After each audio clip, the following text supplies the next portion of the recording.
Hi. Okay. So, there's a couple of exercises that I think you can maybe start early.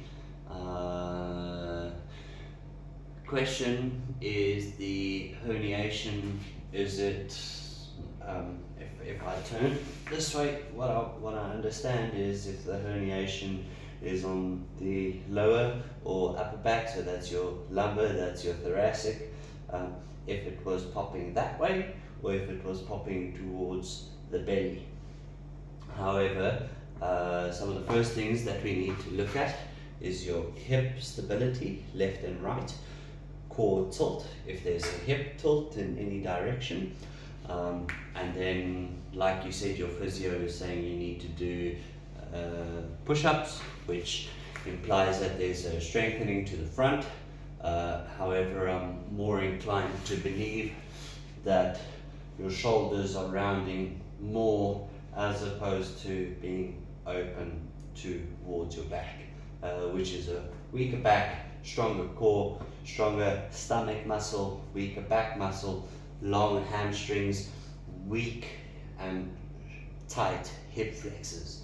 So that's some of the things that I want you to look at.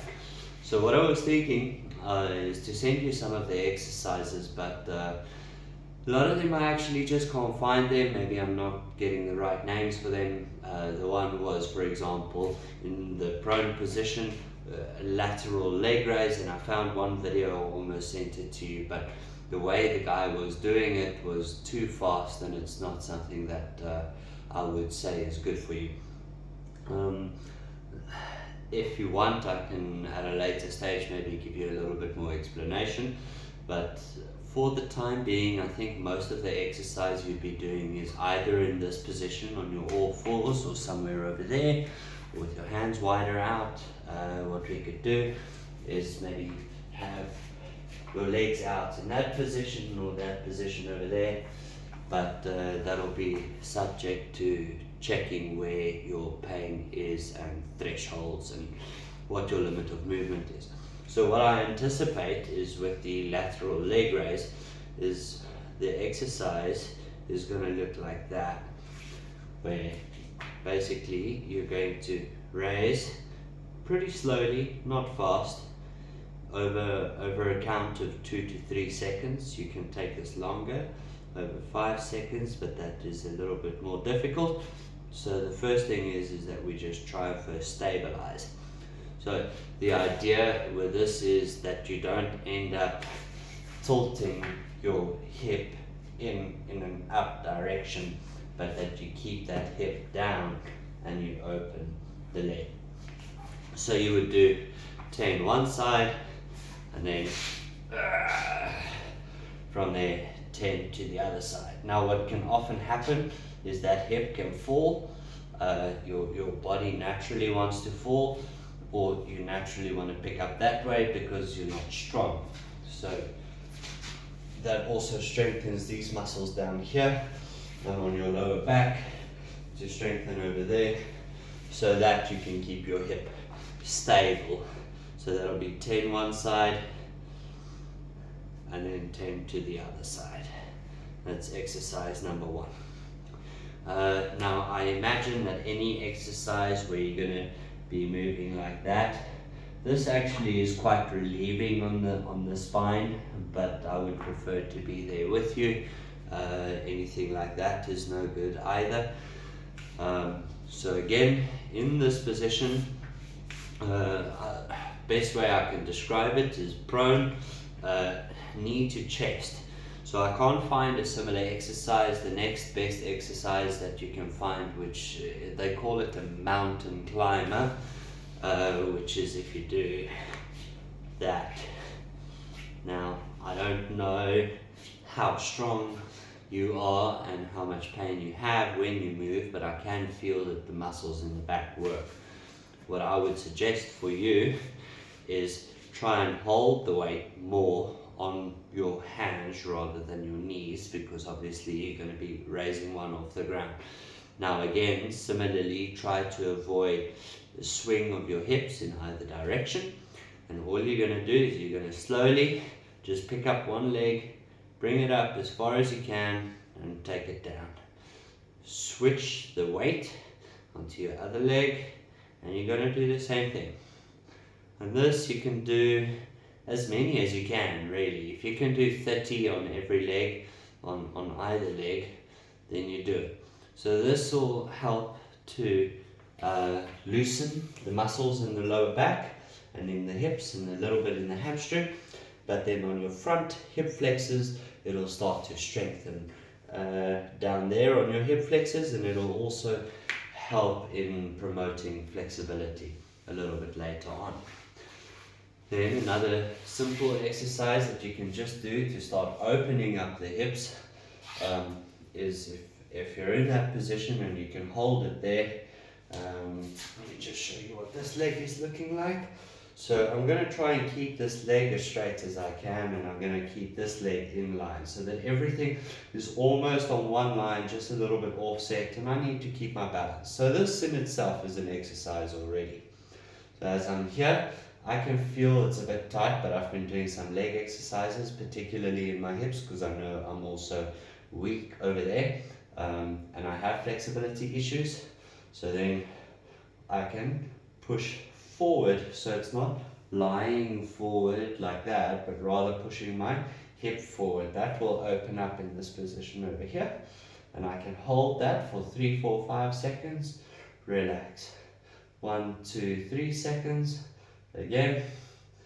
2, 3, 4, 5, and back. And you can do that 3 to 4 times on one side, and then whatever you do on the one side, you have to mimic to the other. Similar, straight line, nice straight back, and then I'll push forward, 1, 2, 3, 4, and just relax. So you'll feel that it should stretch pretty hard. Now if you're flexible over here, then maybe you're flexible, it doesn't mean to say that it's still right. I would imagine that this exercise will mean a lot for you. Then from here, I don't know how your strength is exactly on the shoulders. Oh, that's nice. Just to pick up on the one side and pick up on the other side. So these are all basic core exercises that we're just strengthening. So it's the stomach and the back that we can get what they call in Pilates is core stability and strength. And then we'll look at multiple flexibility exercises from there. For example, I imagine this might hurt you a little bit. Now again, I don't know whether your bulge is to the front, to the belly, or to the spine. So whether these are difficult exercises to do, because essentially once you start moving, just moving the arms, it could be that you might end up tracing up because the sinews, the sinews, are a bit stiff. So I know that on my left hand side I'm pretty stiff, and I need to work to keep my hands gliding on the floor. Now similarly, I change the direction of my hands and I do the same thing. Hands up with my thumbs up, do the same thing, and then rotate thumbs down. Now you can see how the shoulders pick up off the ground, and that will be going down. That will go up, that can go down and up. But what you're looking to do is to keep your shoulder blades on the ground and your arms as flat and wide out as you possibly can. Now this is a good stretch, so where it's really good and really tight, I try and keep it there for 10, 15, 20 seconds, and then I can move on beyond that. On the stomach, same exercises again, but now it focuses the deltoid, the rear deltoid. So first it was flexibility, now it's flexibility and strength when I do the same things, because now I have to work. I have to work to keep my arms up off the ground. You can see that my head, I can keep it flat, but my spine is constantly working to keep everything stable.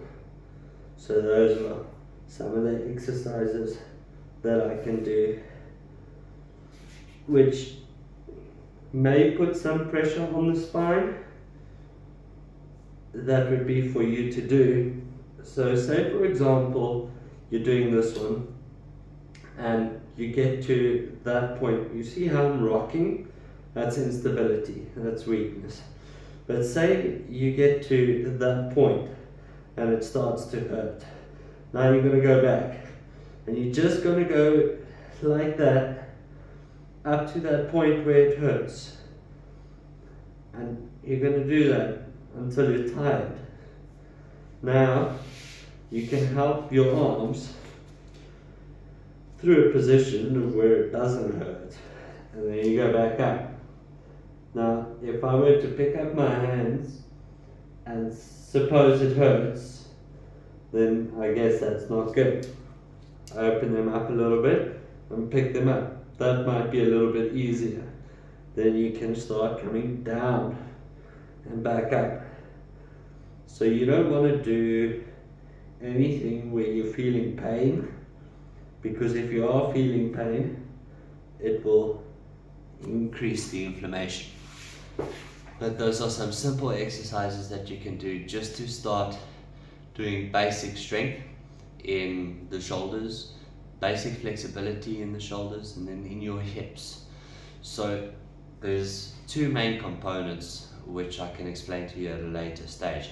But between your scapula is what really keeps your back in an upright position. So your scapula will move in and out like that. Now, hunchback is curled over, where we try and bring it back into a straight aligned position, and then left and right positioning like that on the spine. Now if that is strong, then we go down to the hips. Now your hip can tilt either left and right. I know that I have a longer left leg, so potentially it's tilted like that, and I'm working to bring it back to even.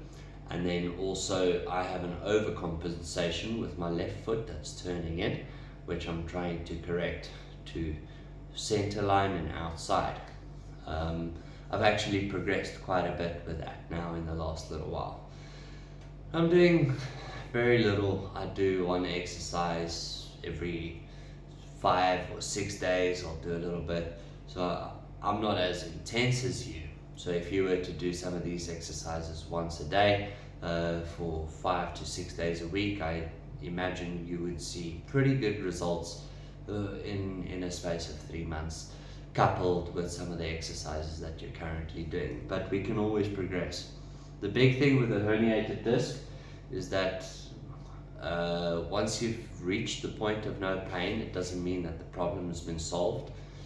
You still need to continue doing your exercises, still need to continue strengthening, and then obviously if the Lord wills, then we can still walk a path, and perhaps I can help you in strengthening everything else so that no other problem will ever arise again.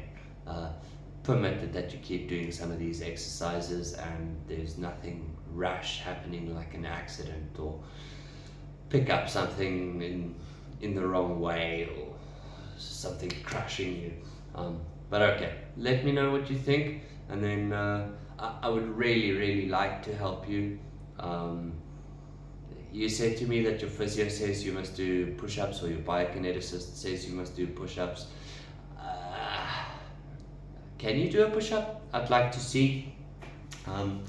But what I would suggest is, even just in that position where you're on your knees on all fours, is that you go down and then you go left and right, left and right, and you could even just rock forward and back.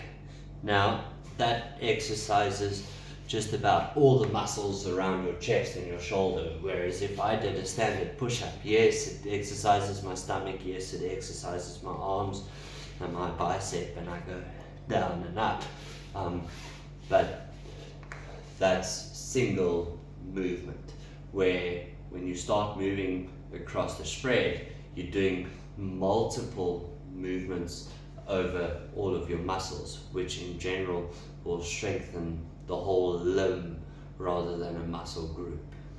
Okay, so we'll chat.